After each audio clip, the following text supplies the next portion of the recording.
এই কথা যেই না শুনেছে মা 12 বছরের ছেলে লালা, শোনা মাত্রই জীবনে মনে মনে স্থির করে নিলেন, যার এত ধন ঐশ্বর্য, যার এত সম্পদের মালিক, আজ তার মন এত ছোট, এত নিচু মনের মানসিকতা যার, তার সন্তান হয়েছি আমি।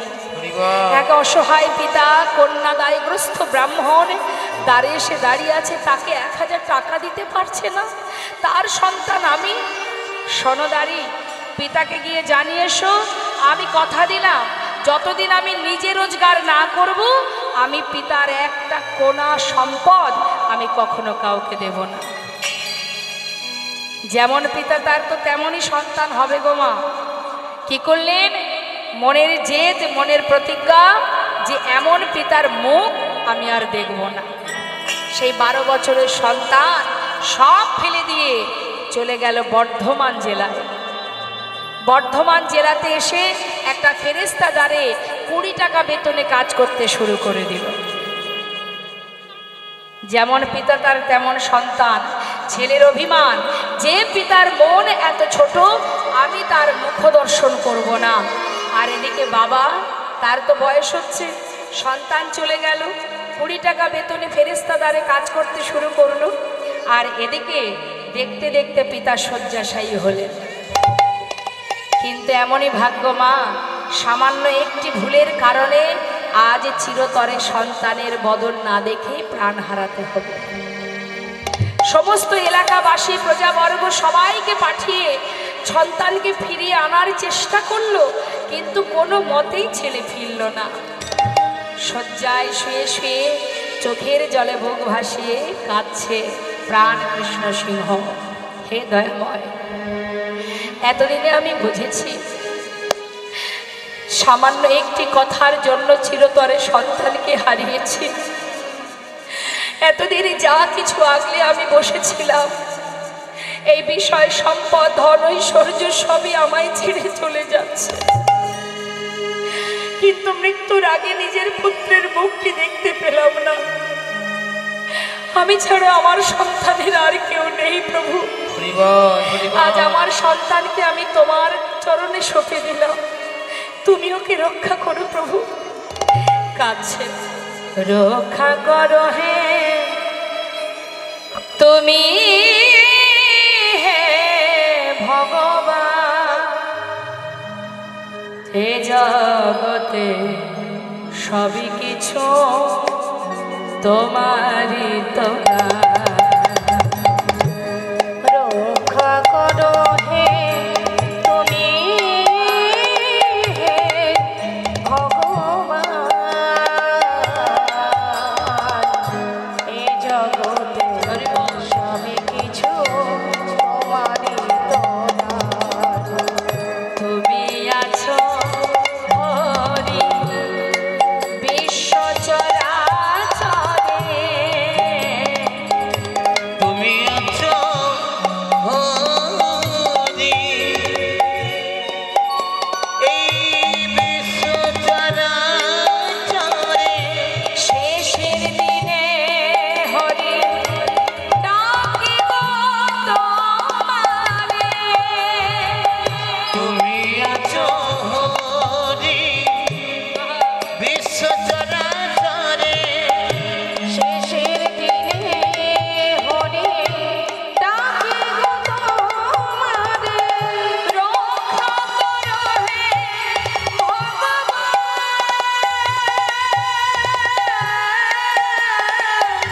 রক্ষা করো হে ভগবান,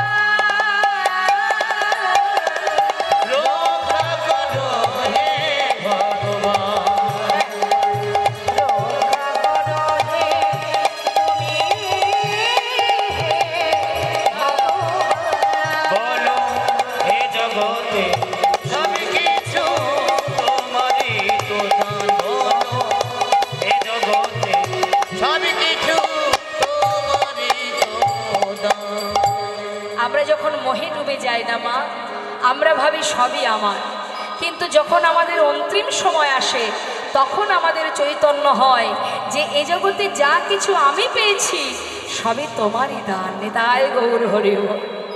যেদিন আমরা ইহজগতের সম্পদের প্রতি মোহমায়া থাকবে না, তখন কিন্তু মা আমরা বুঝতে পারবো যে কোনটি আমার আর কোনটি আমার নয়। কিন্তু যত সময় এই পার্থিব জগতের বিষয় সম্পদের মধ্যে আকৃষ্ট হয়ে যাব, তত সময় কিন্তু মা আমার আমার করে আমাদের গোনাদিন ফুরিয়ে যাবে, আর কোনটি সার কোনটি অসার সেটা বোঝা হবে না। যে প্রাণ কৃষ্ণ সিংহ এতদিন টাকা পয়সা বিষয় সম্পদ এক অসহায় পিতাকে দিতে না পেরে আমার আমার করে রেখেছিল, আজ সেই প্রাণ কৃষ্ণ সিংহকে দেখে বলছে, এ জগতে সব কিছু তোমারই দান, তুমি দিয়েছ, তুমি এই বিশ্ব চরাচরে আছো, তুমি আমার সন্তানকে রক্ষা করো।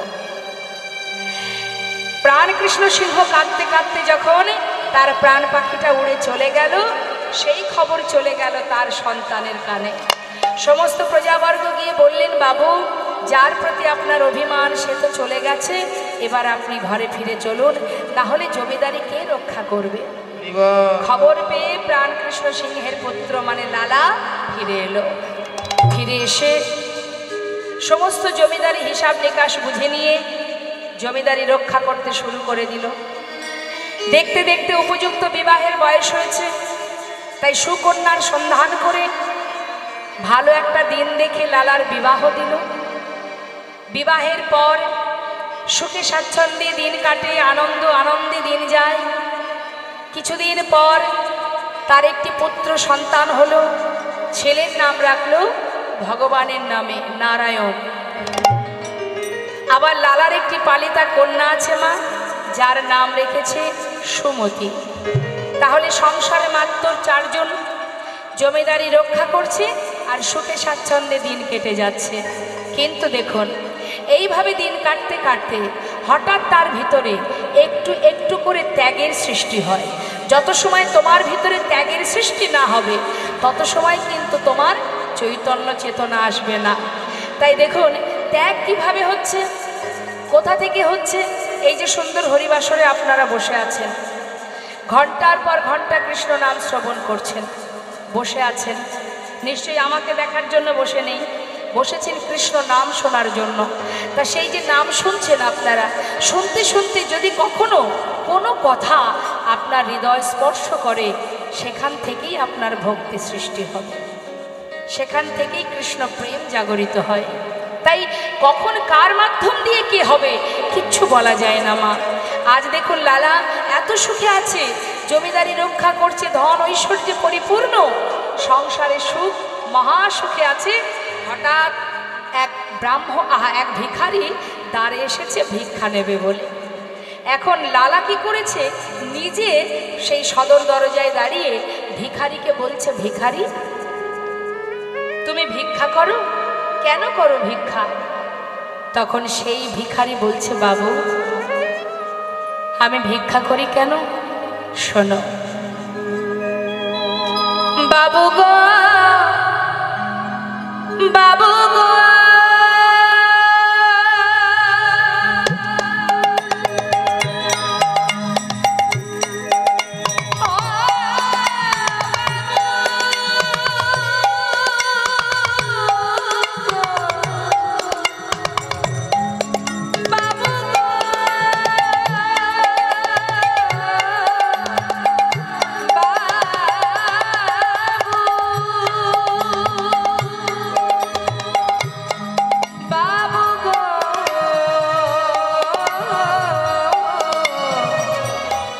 বাবু গো,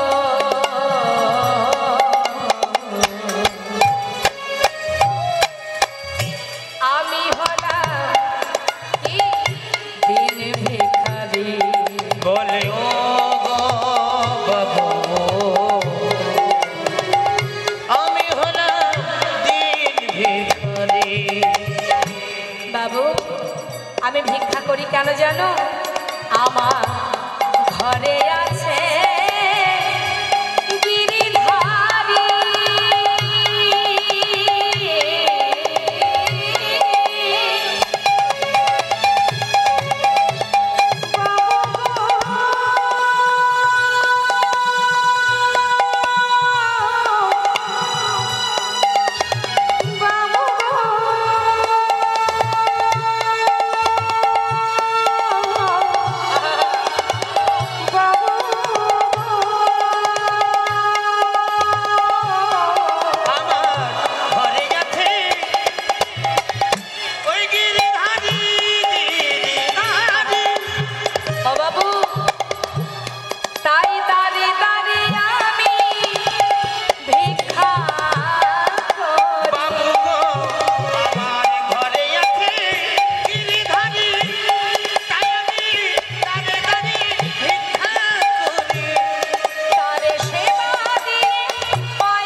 আপনারাই বলুন মা, যে দাঁড়ে দাঁড়ে ভিক্ষা করে গিরিধারীর জন্য ভিক্ষা করে, সত্যি কি সে ভিখারি? কি মনে হয়?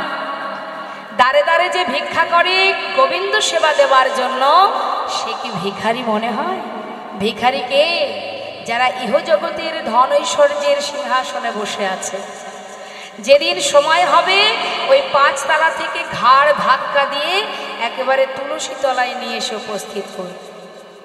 কিন্তু যে জন কৃষ্ণ ধনে ধনী, গৌর ধনে ধনী, যে জন ভগবানের জন্য ভিক্ষা করে, প্রভু সেবার জন্য ভিক্ষা করে, তার প্রমাণ অনেক আছে। যেমন কৃষ্ণের প্রিয় সখা সুদামা, একটু একটু করে জীবনে সব সুখ কেড়ে নিয়েছিলেন গোবিন্দ।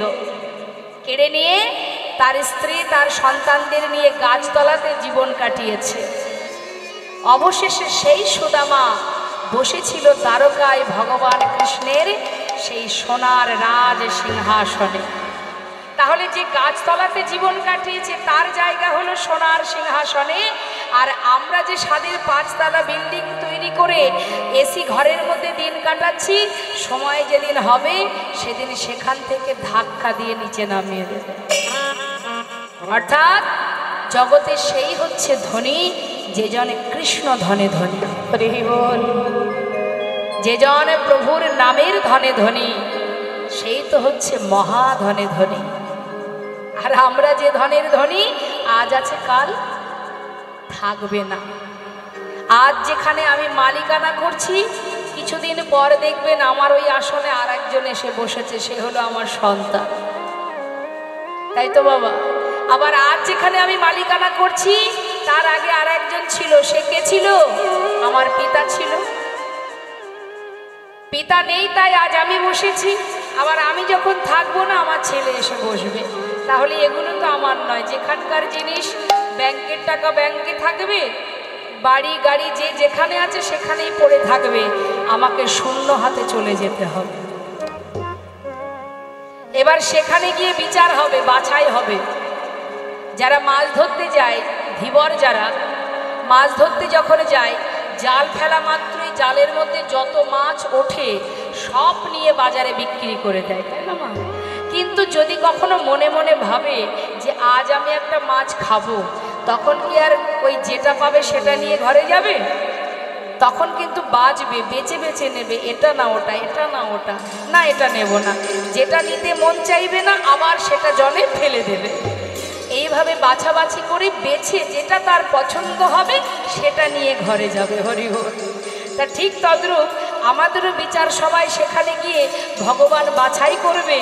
যে জন ভিখারি হয়ে দাঁড়ে দাঁড়ে ভিক্ষা করে, কৃষ্ণ নাম করে ভিক্ষা করে ভগবানের সেবা দিয়ে দিন কাটিয়েছে, ভগবান তাকে নেবে, না ধন ঐশ্বর্যের মালিকানা করে দিন অন্তে ভগবানকে সেবা দেওয়ার সময় হয় না, মায়ার বালিশ মাথায় দিয়ে মনের শোকে ঘুমাচ্ছি আমরা, আমাদেরকে নেবে মনে হয়? কাকে নেবে? হরি বল। যেই দেখবে সবাই আমরা ভগবানকে ভালোবাসি, কিন্তু তার মধ্যে ভালো আর মন্দ থাকে না মা? 1 নম্বর 2 নম্বর স্পেশাল থাকে না? তা যে জন কৃষ্ণ ধনে ধনী তাকে তুলে নেবে, আর আমাদেরকে আবার মর্তে পাঠিয়ে দেবে। যা, এখনো সময় হয়নি তোর, সময় হোক, তারপরে আমি তোকে টানবো, তারপরে তোকে আমি কোলে তুলবো, এখনো তোর সময় হয়নি। ওই বিশ্ব ব্রহ্মাণ্ডে গিয়ে আবার ভ্রমণ কর। নিতাই গৌর হরি বল। ছুড়ে দেবে আবার। তাই বলছেন মহাজন, আজ দাঁড়ে দাঁড়ে ভিক্ষা করে সেই ভিখারি গিরিধারী সেবা দিয়ে তারপরে প্রসাদ পায়। লালা বলছে, দাঁড়াও ভিখারি, অপেক্ষা করো। অনেক দামি দামি রত্ন মা একটা সুন্দর কাপড়ের মধ্যে পুটুলি বেঁধে ভিখারিকে দিয়ে বলছে, নাও ভিখারি, এটাতে কি আছে বাবু? দামি রত্ন আছে, নিয়ে যাও, তোমার কাজে লাগবে। ঠিক আছে, তাহলে আমি আসি বাবু। এই বলে যখন মাথায় করে নিয়ে যাচ্ছে, কিছুটা পথ যাবার পর সেটাকে আবার জঙ্গলের মধ্যে ছুঁড়ে ফেলে দিয়ে, এখন লালা দূর থেকে এই ঘটনাটা দেখে চিৎকার করে বলে উঠলেন, আয় ভিখারি, এত বড় সাহস তোমার, যা কিছু দিলাম তুমি ফেলে দিলে, কেন ফেলে দিলে? বাবু, অপরাধ নেবেন না। আপনার দেয়া সম্পদ আমি মাথায় করে নিয়ে যাচ্ছিলাম, হঠাৎ কি পিছন থেকে আমাকে যেন বলল, ভিখারি, এই ভিখারি, এগুলো নিয়ে কোথায় যাচ্ছিস তুই? ওই জমিদারের মতো ধনী হতে চাস? আমি তো কোনোদিন তোকে বলিনি যে আমাকে রাজভোগ খেতে দে, আমাকে ক্ষীর সর ননি মাখন এনে দে। দাঁড়ে দাঁড়ে ভিক্ষা করে যা পাস আমি তো তাতেই খুশি। ফেলে দে রে। ওর মতো ধন ঐশ্বর্যের যদি মালিক হয়ে যাস, দিনে দিনে তুই গোবিন্দ ভুলে যাবি। ওরে আয়, আমার কাছে আয়, ওগুলো ফেলে দে। আয় ভিখারি, আয় রে ফিরে, ভুলে যাস না মোহভরে। আয় ভিখারি, আয় রে ফিরে, ভুলে যাস না মোহভরে। আয় ভিখারি, আয় রে ফিরে, ভুলে যাস না মোহভরে। আয় ভিখারি, আয় রে ফিরে, ভুলে যাস না মোহভরে। গোবিন্দ সেবার ফেলা বয়ে যান, ওই গোবিন্দ সেবার ফেলা বয়ে যান।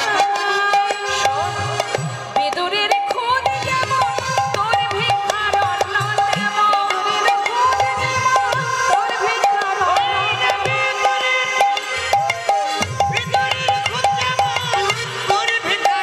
তেমন। সেবা দিতে ভুল করিস নে আমার, সেবা দিতে ভুল করিস নে আমার। ওরে আয় ভিখারি, আয় রে ফিরে, আয় ভিখারি, আয় রে ফিরে, আয় ভিখারি, আয় রে ফিরে, আয় ভিখারি, আয় রে ফিরে, ভুলে যাস না মোহভরে। আয় ভিখারি, আয় রে ফিরে, ভুলে যাস না মোহভরে। আয় ভিখারি, আয় রে ফিরে, সেবা দিতে ভুল করিস নে আমার, সেবা দিতে ভুল করিস নে আমার। ফিরে আয়। ওই ধন ঐশ্বর্যগুলো নিয়ে তোকে যেতে হবে না। যেমন করে দাঁড়ে দাঁড়ে ভিক্ষা করে আমায় সেবা দিচ্ছিস, আমি তাতেই সন্তুষ্ট। আমি তো বলিনি আমাকে অমৃত এনে দে।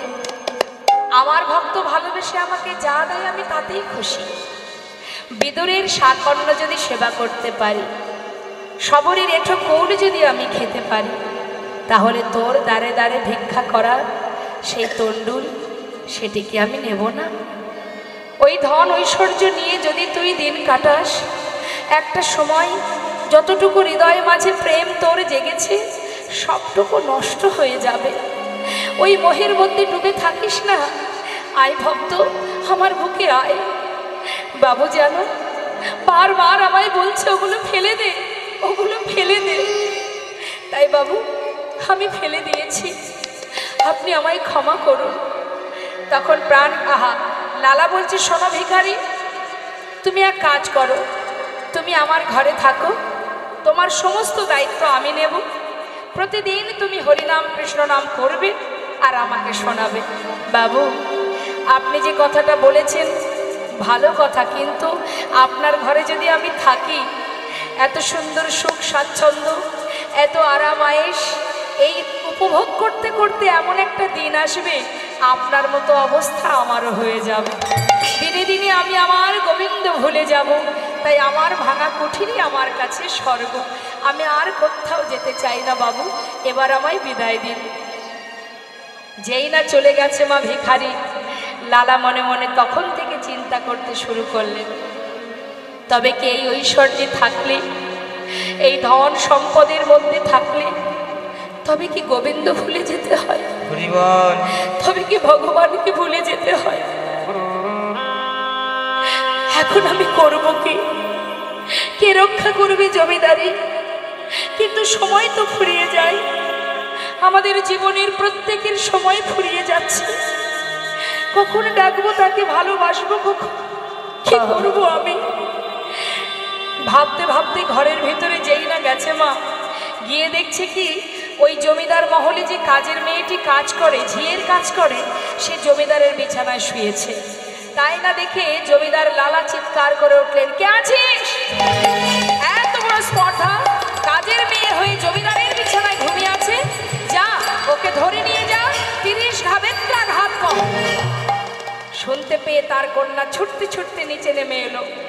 দেখছে কি বাবা প্রচণ্ড রেগে উঠেছে। আর সেই কাজের মেয়েটা জমিদারের বিছানা থেকে উঠে জমিদারের মুখের দিকে তাকিয়ে একবার হাসে, একবার কাঁদে। যেই না সেই কাজের মেয়েটা হাসতে দেখেছে, ছুটে গিয়ে লালা তার হাতটা চেপে ধরেছে। এত বড় সাহস তোর, 30 ঘা বেত্রাঘাত করবো শুনেও তুই তুই হাসছিস? কেন হাসছিস আমায় বল। বাবু, অপরাধ করেছি যখন শাস্তি তো পেতেই হবে, সেই জন্য হাসছি। কাজের মেয়ে কাজ করে খায়, ঝিয়ের কাজ করি, আমার কি উচিত জমিদারের বিছানায় শোয়া? সেই জন্য আমার 30 ঘা চাবুকের আঘাত সইতে হবে। অপরাধ করেছি, সাজা তো পেতেই হবে, সেই জন্য হাসছি। কাঁদছিস কেন? বাবু, আমি তো কাঁদছি শুধুমাত্র তোমাকে দেখে, আমাকে দেখে। কেন? কি দেখেছিস তুই? বাবু, আমি কাজের মেয়ে হয়ে যে বিছানায়, জমিদারের বিছানা, কিছু সময়ের জন্য শুয়ে থেকে যদি 30 ঘা বেত্রা চাবুকের আঘাত সইতে হয়, বেতের আঘাত, একবার নিজেকে নিজে জিজ্ঞাসা করে দেখুন বাবু, এতদিন আপনি এই বিছানায় ঘুমাচ্ছেন, আপনার জন্য ভগবান কত সাজা লিখে রেখেছে। হরি বল, হরি বল। লালা চোখ দিয়ে এটিকে বুকের মধ্যে জড়িয়ে ধরেছে। সেই কাজের মেয়েটিকে জড়িয়ে ধরে বলছে, মারে, আমি বুঝতে পেরেছি তুই কিছু সময়ের জন্য শুয়ে থেকে যদি আমি তোর জন্য 30 ঘা বেত্রাঘাত বরাদ্দ করে থাকি,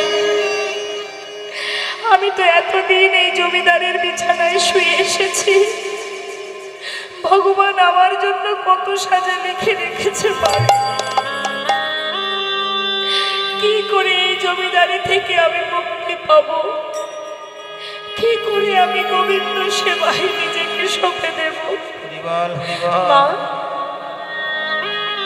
আজ তুই আমাকে উপযুক্ত শিক্ষা দিয়েছিস। আজ আমি প্রতিজ্ঞা করলাম, আর ঘুমাবো না পালঙ্কেতে।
প্রতি মোহ কাটছে মা একটু একটু করে।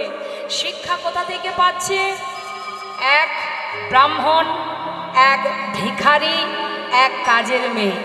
তাহলে চিন্তা করুন কোথা থেকে তার ভিতরে চৈতন্যগুলো আসছে, চেতনাগুলো আসছে কোথা থেকে?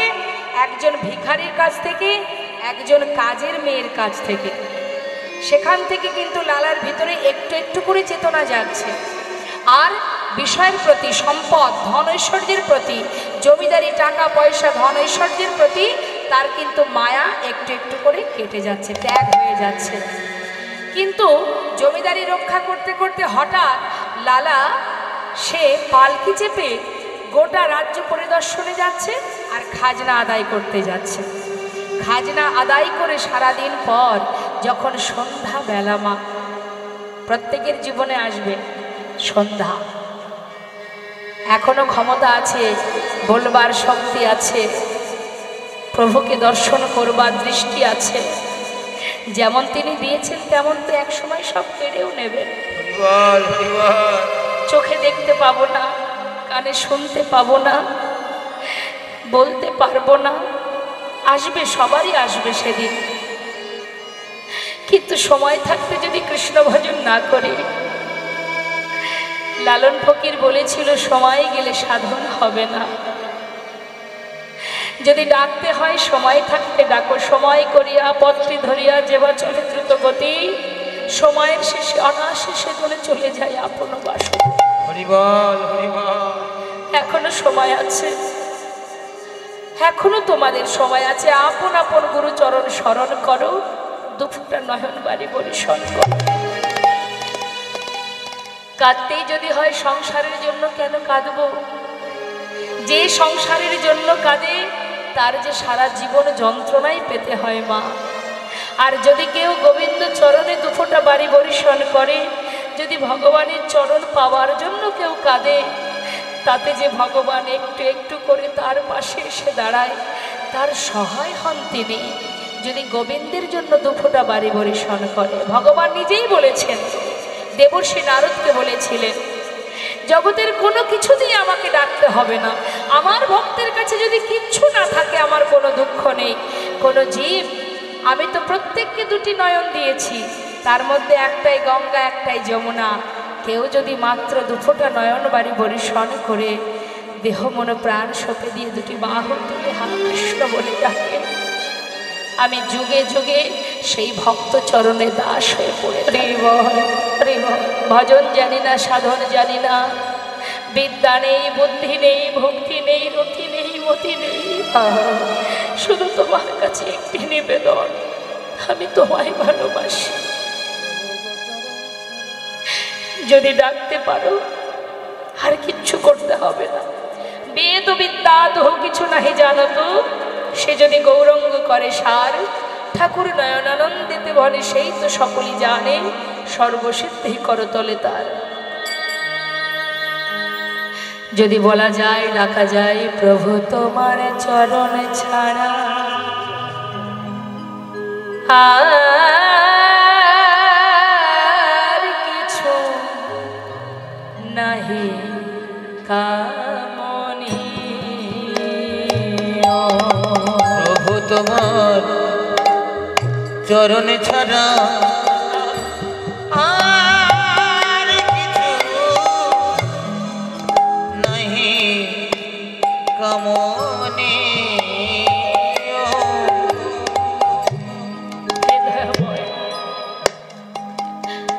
জীবনে আর কিছু চাই না, শুধু তোমার চরণে জায়গা দাও।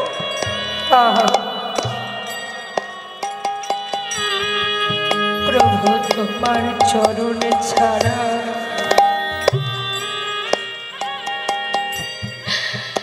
আর কিছু নাহি কামনি। প্রভু তোমার চরণে ছাড়া আর কিছু নাহি কামনে। আমি যত দূরে চলে যাই, একবার নিজ হাতে কাছে টেনে নিও। প্রভু গো, আর কিছু নাহি কামনে। তুমি আমারে তোমার করে নিও,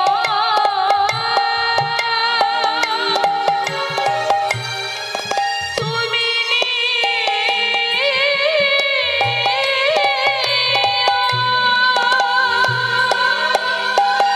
তুমি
চরণে আমায় জায়গা দিও। ওগো আমার বলিতে কিছু নাহি থাকে যেন মোরে শ্রেয়।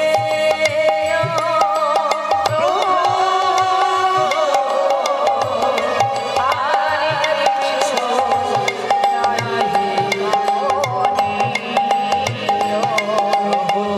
চরণে ছাড়া আর কিছু নাহি কামনীয়। এটা হলো ভক্তের চাওয়া। প্রকৃত যে ভক্ত হয় সে ভগবানের কাছে চরণ ছাড়া আর কিচ্ছু চায় না। আর যারা ভগবানকে আমরা ভালোবাসতে না পারি মা, শুধু সুখ দাও, শান্তি দাও, ভালো রাখো, সুখে রাখো, এটা দাও ওটা দাও, শুধু দিয়ে যাও, দিয়ে দাও, দিয়ে যাও, এছাড়া আমরা আর কিছু চাই না মা। তাই আজ লালা যখন বেলি অবসানকালে ঘরে ফিরছে, ঠিক সেই সময় এক রজক কন্যা, যাদেরকে বাবা ধোপা বলা হয়, কাপড় কাচে যারা, তাদের কন্যা, সেই রজক কন্যা তার পিতাকে ডেকে বলছে চিৎকার করে, কখন? সন্ধ্যা আগত, দিনের আলো শেষ, সন্ধ্যা আগত, ঠিক সেই সন্ধিক্ষণে পালকি চেপে লালা ফিরছে মহলে। আর পথের মাঝে হঠাৎ তিনি প্রতিধ্বনি শুনলেন। কি শুনলেন? সেই কন্যা চিৎকার করে বলছে, বাবু গো, বাবু গো, বেলা যায়, বাসনায় আগুনে দাও, বাবু গো, চিৎকার করছে। আর লালা সেই কন্যার চিৎকারটা প্রতিধ্বনিতে শুনছে। কি শুনছে? বেলা যায়,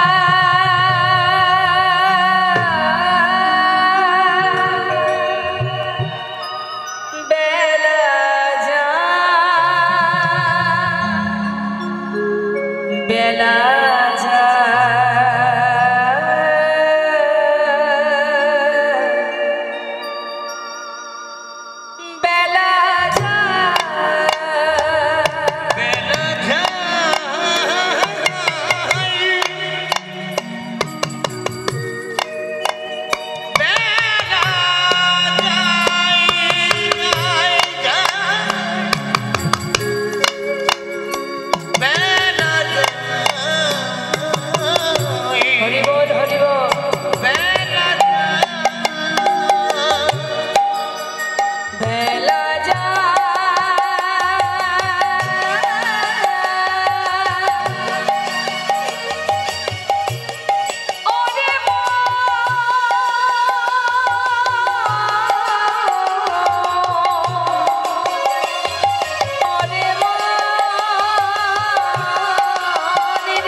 ভজ ভজ কৃষ্ণ ভজ, সময় গেলে আর পাবে না। ওরে মা,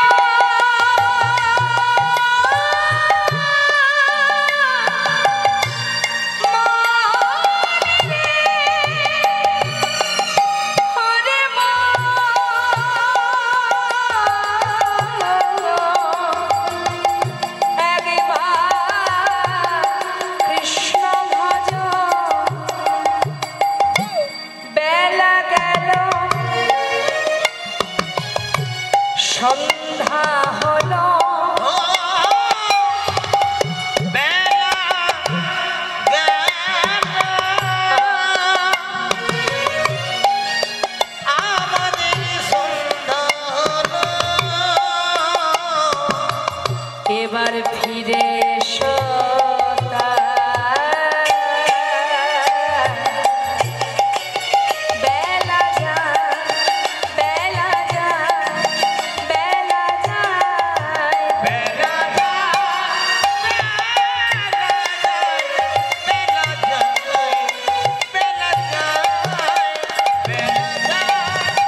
প্রতিধ্বনি শুনছে কি?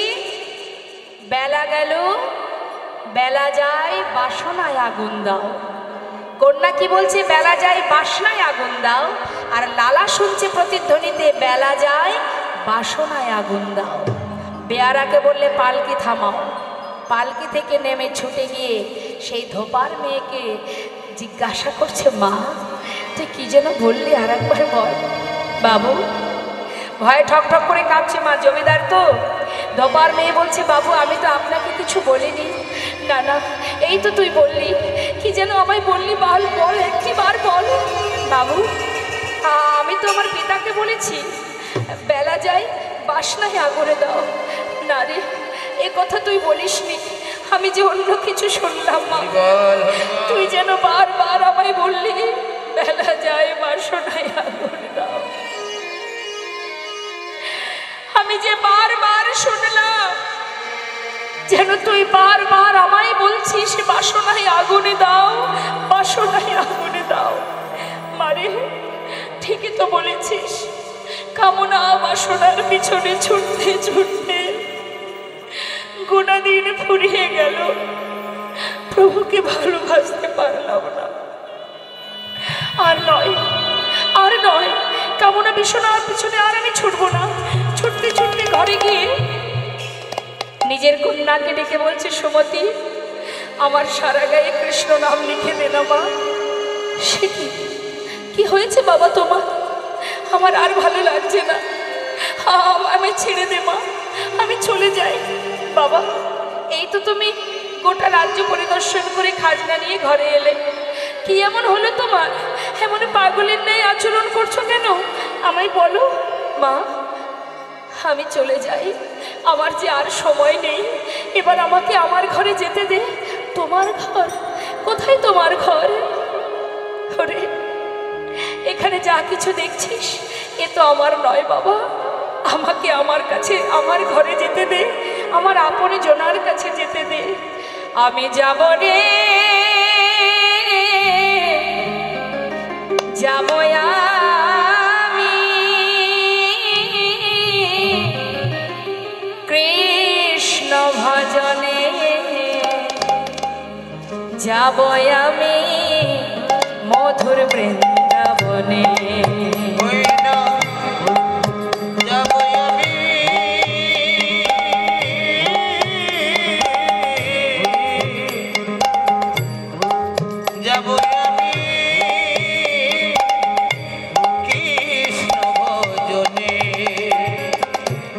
রইল সাধীর জমিদারি। এত সুখ ফেলে কেউ আর ভিখারির বেশে সব ছেড়ে পথে পথে ঘুরে আমরা ঘুরবো? সারা জীবন তো সুখের পিছনেই ছুটে বেড়াচ্ছি। দেখুন এটাই হলো ত্যাগ, আর এমন ত্যাগ না হলে কখনো ভগবানের ভক্ত হওয়া যায় না। রইল স্বাধীন এই জমিদারি, আর রইল স্বাধীন জমিদারি, রইল এ ঘর বাড়ি, বৃন্দাবনে চলে যাব সব কিছু ছাড়ি।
সর্বস্ব পরিত্যাগ করে চলে গেল লালা।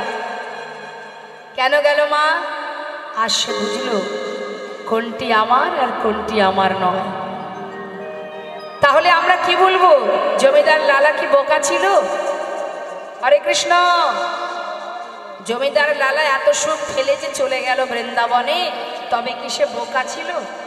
বুদ্ধি শুদ্ধি ছিল না মনে হয়? নাকি অশিক্ষিত ছিল?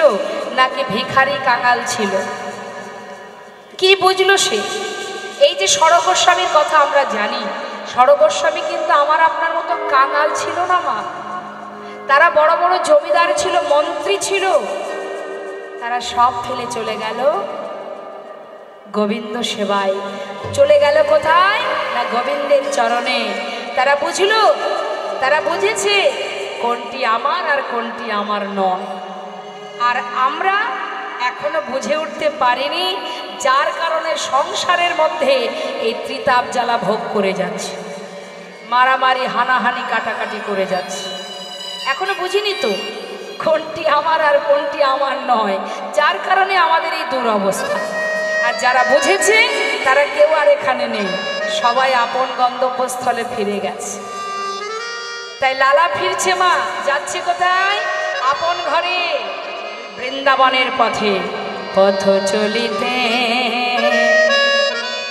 আর বলিতে, পথ চলিতে আর বলিতে, পথ চলিতে আর বলিতে, তোমরা লহ লহ কৃষ্ণ না, মধুর না, হরি না।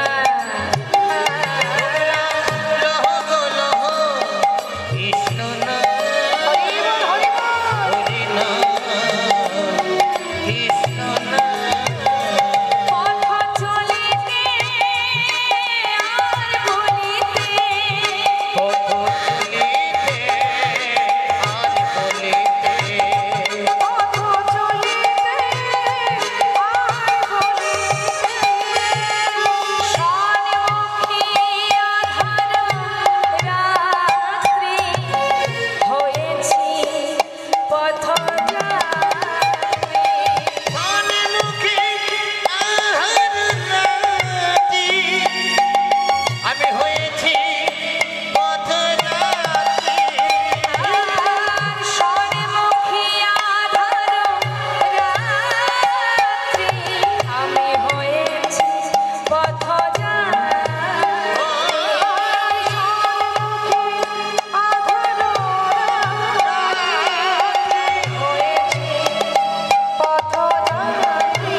শোনো, চলিতে রাধা নাম, হরিবল হরিবল, পথে যাবে মুখে রাধা নাম করো, বলিতে কৃষ্ণ নাম। কথা বলিতে রাধার নাম, কথা বলিতে কৃষ্ণ নাম। পথ চলিতে আর বলিতে, পথ চলিতে আর বলিতে, পথ চলিতে আর বলিতে,